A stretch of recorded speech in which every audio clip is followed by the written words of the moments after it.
போட்டித் தேர்வுகளில் பங்கேற்கும் மாணவ மாணவிகளை தயார்படுத்த நாகையில் 2 கோடி ரூபாய் மதிப்பில் நூலகம் மற்றும் அறிவுசார் மையம் ஜனவரி 5ஆம் தேதி தமிழக அரசால் திறக்கப்பட்டது.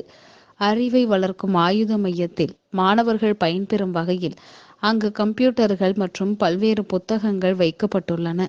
இந்நிலையில் போட்டித் தேர்வில் பங்கேற்குள்ள மாணவ மாணவிகளுடன் நாகை மாவட்ட ஆட்சியர் ஜானிடாம் வர்கீஸ் அறிவுசார் மையத்தில் கலந்துரையாடினார்.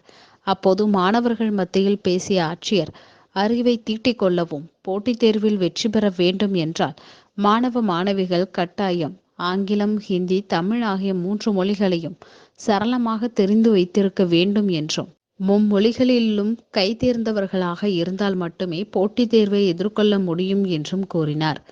ஆகையால் போட்டித் தேர்வு எழுதவுள்ள மாணவ மாணவிகள் நன்றாக பயின்று தைரியத்துடனும் அதனை எதிர்கொண்டு வெற்றி பெற வேண்டும் எனவும் ஆட்சியர் கேட்டுக்கொண்டார். நீங்களும் போட்டித் தேர்வில் வெற்றி பெற்ற இளைஞர்களுக்கு நீங்க பேசியிருக்கீங்க. அவர் என்ன வித்தியாசமா செஞ்சாங்க? அவர் செஞ்ச விஷயங்கள் நீங்களும் செய்ய போறீங்களா? அதுக்கு நாங்க எப்படி உங்களுக்கு உதவி செய்ய முடியும்? இந்த சென்டர்ல என்னெல்லாம் உங்களுக்கு தேவை?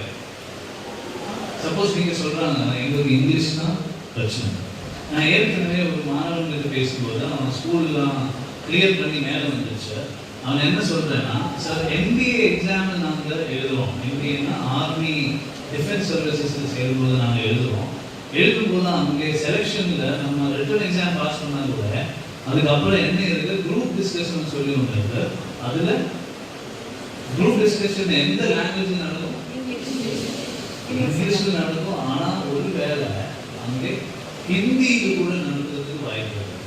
அதனால அவன் என்ன செய்யறாங்க, அவன் ஹிந்தி டு தமிழ் டிக்ஷனரி பார்த்துட்டு படிச்சுட்டு இருக்கான். உங்களுக்கு என்ன தேவை என்றது, நீங்க ஆல்ரெடி போட்டித் தேர்வுகள்ல நீங்க எழுதி வெற்றி பெறாம எத்தனை பேர் இங்க இருக்கீங்க?